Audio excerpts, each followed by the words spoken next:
"This is a closed-door decision," my manager told me, lips curling into that smirk he wore whenever he thought he was untouchable. A week later, at the all-hands, he proudly clicked to the churn slide I once owned, the one I'd built, refined, defended. The room went silent. The CEO, seated in the front row, slowly turned, not to the screen, to him.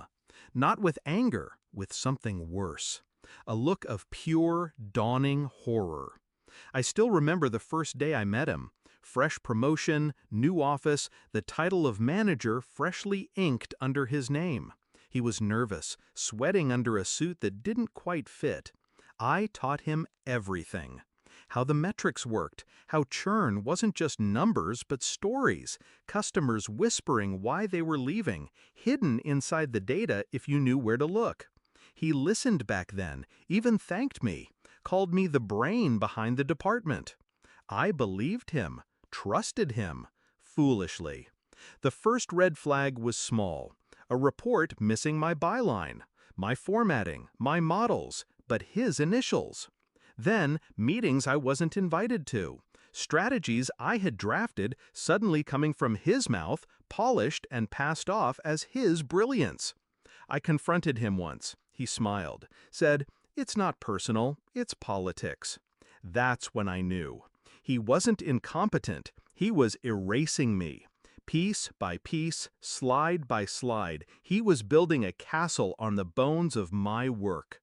I didn't rage, I didn't beg, I went quiet. Quiet people terrify men like him, though they never realize it in time. I started watching. What he stole, how he spoke, where the cracks showed. Because here's the truth, it's easy to copy the surface of my work, the fonts, the colors, the slide transitions. But the models, the churn predictions, they weren't just Excel sheets. They were living organisms, coded to evolve, encrypted with dependencies only I knew. To him, they looked like numbers. To me, they were a loaded gun. I prepared my exit the way a surgeon prepares an incision, clean, precise, inevitable. I knew the exact day of the all-hands.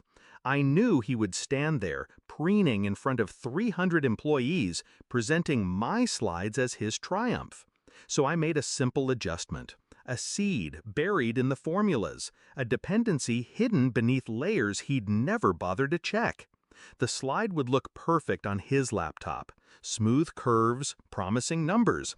But the moment it hit the company projector, the real data would surface. No disguise, no edits. Raw churn, red, bleeding across the screen, and tied, in the metadata, to my login history. Proof it was my system, my design, my truth. All he had to do was click. The all-hands was theater. He strutted across the stage like a king. Click. Revenue growth. Applause. Click. Market expansion. More applause. Click. The churn slide. Silence. The screen filled with red. Attrition spikes, lost accounts, customer pain points spelled out in unflinching clarity. Numbers no board could ignore. I watched from the back, 300 eyes shifting, murmurs rising. And then, slowly, the CEO turned in his seat. First toward the screen, then toward him.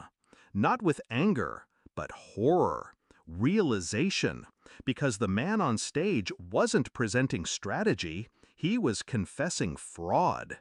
I left before the meeting ended. I didn't need to see the collapse. By afternoon, his access was revoked. By evening, word spread. Suspension pending investigation. The same colleagues who once praised his polish now whispered his name like a warning. He smirked at me once, thought betrayal was a game. But I don't play games. I build systems, and systems remember their maker. I walked out lighter than I had in years, not with bitterness, not even triumph, just clarity. He thought he had stolen my work, but the truth is simple. You can steal a slide. You can't steal the architect's signature. And every time the CEO thinks back to that day, he'll remember not the numbers on the screen, but the silence that followed and the look of horror that sealed his fate.